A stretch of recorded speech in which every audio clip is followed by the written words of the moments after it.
Party है SDP, जो इधर पे उम्मीदवार है उनको कम्युनल पार्टी भी कहा था। तो अगर आप बीजेपी को मदद करने के लिए लड़ रहे हैं तो मैं आपको क्या बोलूँ, कम्युनल बोलूँ सेक्युलर, कोडलीपेट से लेकर आकर यहाँ पे कैंडिडेट डालकर पूरे स्टेट से वो लोग यहाँ जमा होकर। आदाब नाजरीन, मिली डाइजेस्ट में आपका इस्तकबाल है। मैं आपका मेज़बान सैयद मोइन। आज हम आए हैं दावणगेरे की सरजमीन पर। यहाँ पर इलेक्शन की गर्मा गर्मी ज़ोरों शोर से चल रही है।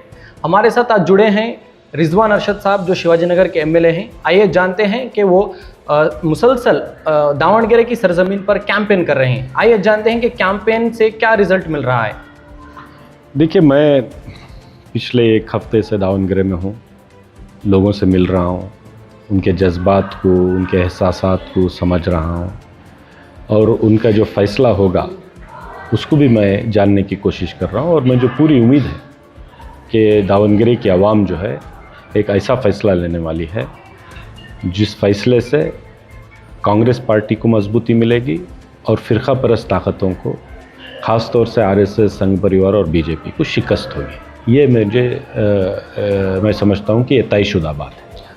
रिजवान अरशद सर, आपको पता है कि जैसा कि मुस्लिम कौम नाखुश थी और गुस्से में थी, आप क्या कहना चाहते हैं कि दावणगेरे की आवाम अभी कैसा है, जबकि बहुत सारे मुस्लिम एमएलएस और मिनिस्टर्स इधर पर आके गए हैं और सभी लोग कांग्रेस के तरफ बात कर रहे हैं। तो आपको क्या लगता है कि दावणगेरे की आवाम किसका साथ देगी? देखिए, नाखुश होना भी लाजमी है, एक सीट पूछना उनका हक है और जब नहीं मिली तो नाराज़ होना भी उनका हक है, क्योंकि कांग्रेस से नाराज़ नहीं होंगे तो कौन सी पार्टी से नाराज़ होंगे। क्योंकि पूरी तायद कांग्रेस पार्टी को हम करते हैं, तो हमारी एक तवक्को है कि वो आप हमें वापस दें। जो सीट नहीं मिली उसमें हम कांग्रेस के लीडर्स की, स्टेट लेवल की, उनकी भी गलती है कि हमने एक सही अंदाज से 5-7 लोगों का नाम लेकर टिकट नहीं पूछा, सिर्फ एक लीडर का नाम लेकर देंगे तो उसी को देंगे, नहीं तो नहीं देंगे, क्योंकि वो खुद एमएलसी भी थे और उनके आपसी यहाँ पे थोड़े उनके अपनी रंजिशें थी कांग्रेस के दूसरे लोगों से, वो नहीं हो पाई। लेकिन इसका ये मतलब नहीं कि कभी नहीं होगी। सर, आपको क्या लगता है कि इस बार टिकट नहीं मिला, क्या 2028 के इलेक्शन में मुस्लिम उम्मीदवार को क्या कांग्रेस पार्टी दावणगेरे की जानिब से उम्मीदवार ठहराएगी? मुझे पूरी उम्मीद है, क्योंकि आपको मालूम होगा कि आवाम को मालूम है, नहीं मालूम है, मुझे नहीं मालूम। अप्रैल 17, 18, 19 को 16, 17, 18 शायद इसी महीने के पार्लियामेंट में किस पे चर्चा हो रही है? पार्लियामेंट पे एक बिल अमेंड करने पर चर्चा हो रही है, जिसके तहत डिलिमिटेशन, जो कॉन्स्टिट्यूंसीज जो नए बनते हैं उसका बिल अमेंड हो जाएगा और 28 को नई कॉन्स्टिट्यूंसीज बनेंगी और कर्नाटक में 103 कॉन्स्टिट्यूंसीज के करीब तकरीबन 80 से 100 के करीब कॉन्स्टिट्यूंसीज बढ़ने वाली है। अब वो बिल में पता चलेगा कितना होगा। और दावणगेरे में जो 2 सीटें हैं वो 3 में तब्दील होंगी, तो नेचुरली एक मुस्लिम को मिल जाएगी, उसमें कोई इसकी बात नहीं। और कांग्रेस पार्टी का हमेशा से ये कमिटमेंट है कि हम हर ज़ात को, हर धर्म को, हर मज़हब को साथ लेके चलते हैं और हर एक मज़हब की नुमाइंदगी हम देते हैं, क्योंकि हम हर एक का वोट भी लेते हैं। तो 10 एमएलए कांग्रेस पार्टी से मुसलमानों के हैं, 4 एमएलसी हैं, एक एमपी हैं, 2 मिनिस्टर हैं। तारीख़ में पहली बार यूटी खादर, हमारे बड़े भाई, स्पीकर बने हैं। 20-22 लोग कैबिनेट दर्जे के चेयरमैन्स हैं। ये किस लिए है? क्योंकि हमने भी कांग्रेस पार्टी की पूरी भरपूर तायद की और कांग्रेस पार्टी ने भी हमारे साथ हमको कॉन्फिडेंस में लेकर काम किया। इसीलिए है, एक जगह कम हो गया और एक जगह ज़्यादा हो जाएगा। जहाँ पे वोट कम है, इकबाल हुसैन हमारे रामनगर से जीते हैं, वहाँ पे हमारा वोट कम है, 35-40 भी नहीं है, 1000 भी नहीं है, तो वहाँ पे भी कांग्रेस पार्टी उनको मदद करके जितवा के लाई है। यासिर खान पठान शिगांव में लेके आए, हम पिछले साल जितवा के लाए हैं। तो इसका आपको समझने का ये मतलब है कि कांग्रेस कभी भी किसी कौम के साथ नाइंसाफ़ी नहीं करेगी और वो कौम जो कांग्रेस की तायद में खड़ी है उसको तो बिल्कुल नहीं करेगी। और कहीं हमारे से चूक भी हो गई एक मसले में, तो इसका ये मतलब नहीं कि हमको आप ख़त्म कर दो और बीजेपी को ताकत दे दो, संघ परिवार को ताकत दे दो, आरएसएस के सोच रखने वालों को ताकत दे दो। इसमें कहाँ की समझदारी है? सर, हमने एक स्पीच में ये भी सुना था कि आपने जो आपकी अपोजिशन पार्टी है एसडीपी, जो इधर पे उम्मीदवार है, उनको कम्युनल पार्टी भी कहा था। तो आपकी क्या राय है, ये कम्युनलिज्म जो वर्ड है आप कैसे इसको डिफाइन करेंगे? देखिए, कम्युनल पार्टी का ये मतलब मैंने ऐसे नहीं है, मेरा ये कहने का ये मतलब है कि आप दावणगेरे में आके इलेक्शन लड़ रहे हैं, जबकि सीधी फाइट हमारी और बीजेपी के बीच में है। यहाँ पे उनका बेस नहीं है, यहाँ पे उनका वोट नहीं है, यहाँ पे उनका वर्कर नहीं है, यहाँ तक उनके लिए कोई कैंडिडेट भी नहीं था। कोडलीपेट से लेकर आकर यहाँ पे कैंडिडेट डालकर पूरे स्टेट से वो लोग यहाँ जमा होकर इतनी बड़ी बड़ी कैंपेन कर कर कांग्रेस को जो गालियाँ दे रहे हैं, इसका फ़ायदा किसको होगा? क्या आप जीत जाएंगे? क्या आप जीत सकते हैं? तो बताइए, आपके इतना सपोर्ट है कि आप जीत सकते हैं। हमारे पूरे कौम का वोट आप क्या एक साथ ले लेंगे और उसमें उसी में जीत हो सकती है क्या? सबको साथ लेना पड़ेगा ना जीतने के लिए। तो आपके पास ना वो सपोर्ट है, ना आपके पास ना वो बेस है, ना आपके पास ना कार्यकर्ता है, ना आपके पास उम्मीदवार है। ऐसे मौके पर भी आप अगर लड़ रहे हैं तो किसको मदद करने के लिए लड़ रहे हैं? अगर आप बीजेपी को मदद करने के लिए लड़ रहे हैं तो मैं आपको क्या बोलूँ? कम्युनल बोलूँ, सेक्युलर बोलूँ?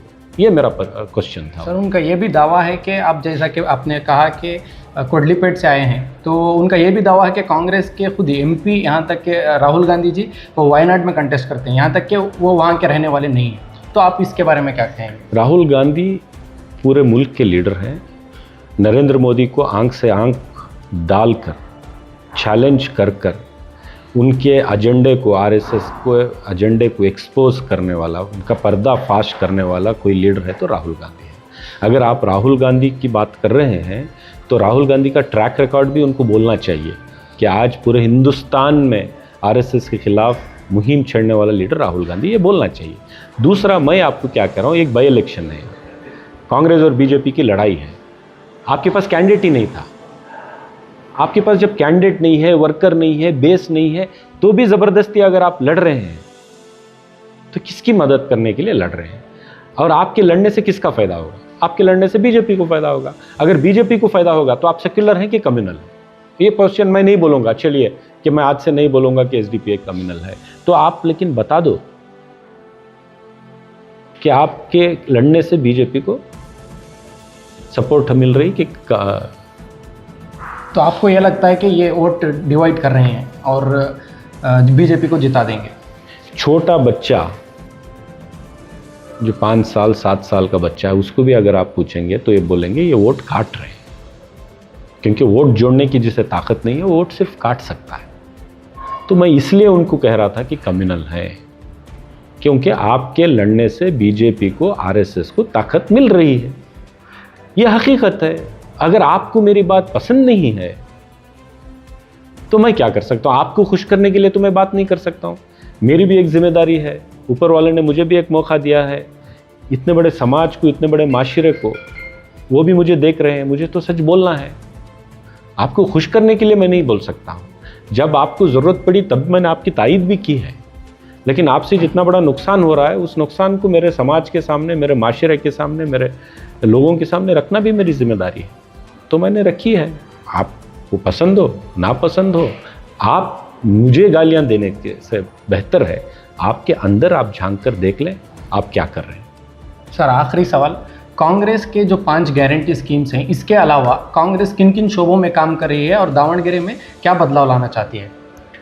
देखिए, दावणगेरे आज फेयरली डेवलप्ड एरिया है। हमारे लोग जहाँ पे बसते हैं वहाँ पे मैंने देखा है, उनकी गलियाँ देखा है, सड़कें देखी हैं, यूजीडी देखा है, बहुत सारी चीज़ें। जितना कचरा बेंगलोर के या बड़े बड़े शहरों में है, मैसूर में होगा, रायचूर में होगा या कहीं भी होगा, दावणगेरे में उससे पाक साफ है।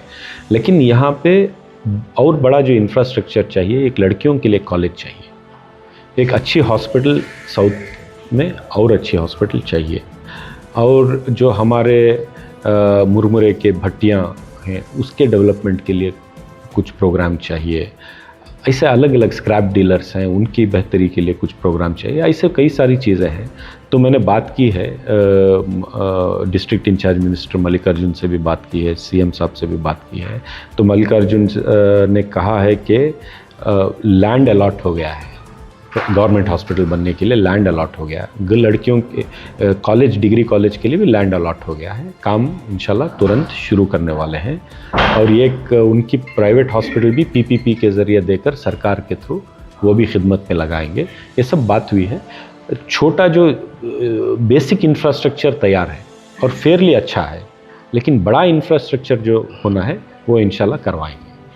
तो ये थे कांग्रेस के लीडर शिवाजीनगर असेंबली के एमएलए रिजवान अरशद साहब। तो जुड़े रहिए मिली डिजिट के साथ, बोल हमारे, आवाज़ आपकी।